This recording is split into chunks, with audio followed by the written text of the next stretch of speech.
Hi, boys and girls. So the last example is example 6, and it's using trig identities. So believe it or not, on top of the index cards that I told you to use in the previous video, now you're going to pull out the one with your all your trig identities, the ones you already copied on page 276. Okay, so you're going to need those as well. Remember, this whole chapter is on trig identity, so it kind of like layers on. So you actually use previous stuff, or you can. Okay. So here we go. In this example, they're telling us let theta be an angle in quadrant 3. So that's given. Such that sine of theta equals negative 5 over 13. I forgot to write the sign. I always make mistakes. I apologize. And you're going to find secant theta and tangent theta. Okay, and you're going to use your trig identities. So here we go. All right, so I made that correction. I remember in the last section, some people were having trouble with trig identities. They didn't know which ones to work with, but just think ahead. Think about what is your goal, what's given, and which ones you have to work with. Okay, and it might just be trial and error. So here we go. For part A, we're looking for secant of theta. So look at your trig identities. And out of all your trig identities, you can use either one, the fact that secant of theta is the same as 1 over cosine of theta. And then the only other one that has secant of theta is the 1 plus tangent square of theta equals secant square theta. But then here's the deal. If I were to use the Pythagorean identity, then I would have two unknowns, tangent and secant. So instead, I think I have no choice but to use the fact that secant is 1 over cosine of theta. And now you're wondering, now what do I do with that? Well, you're going to have to figure out cosine now. And I would say this is a good one to start with. Okay, so here we go. 1 over cosine of theta. We know that it's in quadrant 3. So now move over all the way to, again, either your index card or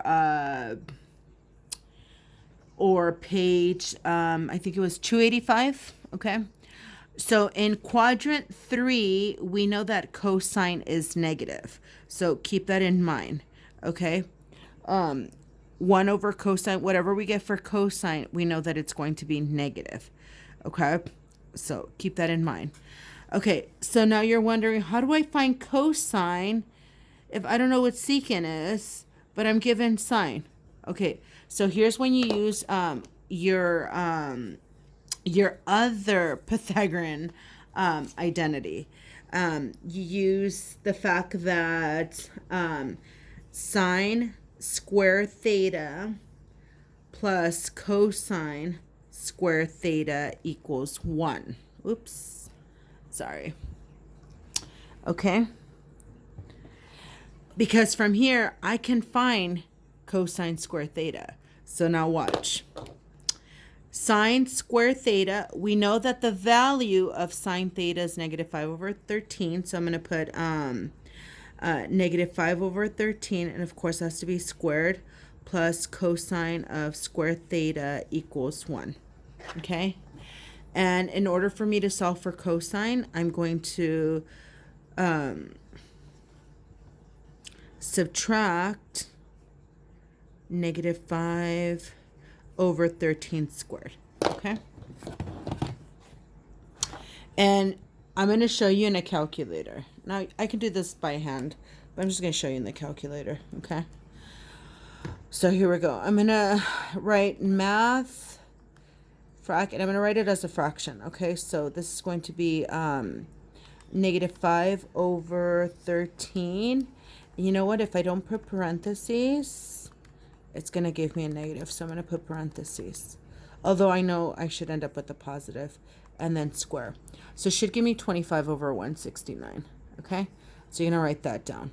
And then it's 1 minus 25 over 169.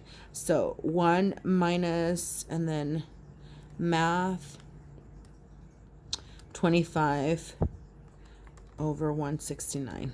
And it should give me a fraction, which I want. I want to keep it as a fraction, okay? No decimals. So I should get 144 over 169. Okay, so cosine square theta equals 144 over 169. Okay, here we go. I'm not looking to find cosine square theta. I'm looking to find cosine. Okay, remember that's my goal, to find cosine, because then I can find secant. So I'm basically using two identities. That's an identity, and then I'm like, okay, I don't know what cosine is, and that's the other identity. So in order to find cosine, I'm going to square root both sides, okay? And by the way, you can either use a calculator, or you could just use the fact that when you square root a fraction, you just square root at the top and the bottom. So square root of 144 should give me 12, and the square root of 169 should give me 13. So cosine of theta is 12 over 13. Cosine of theta is 12 over 13. Okay, remember that. So now when I come up here and I find secant of theta, it's basically the reciprocal of 12 over 13, right? Because it's 1 over the reciprocal. But remember, we said cosine has to be negative. So this should be negative 12 over 13. Okay, so secant of theta is negative 12 over 13. Okay, now when it comes to tangent, it's going to be super easy. And the reason why I say it's super easy, because look at your index card. Tangent of theta is sine over cosine. Well, guess what? You already did all the work. Sine over cosine. There's no work here because you did all the work. Sine is negative 5 over 13, and you already solved for cosine earlier. So, see, I was going to need cosine anyways. So cosine of theta is, we said 12 over 13. But remember, don't forget cosine, because it's in quadrant 3, need it to be negative. So it's negative. Okay. When you divide a fraction divided by a fraction, we've talked about this. Just multiply by the reciprocal. So the 13 should cancel out. The negative should cancel out. So basically what we end up with is 5 over 12. Okay. 5 over 12. And you can use a calculator to double check that. Okay.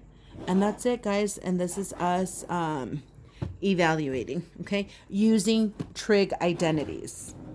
All right, awesome. So now I'm going to let you guys do the checkpoint under example 6 on your own, and try a couple more if you need to, okay? All right, awesome.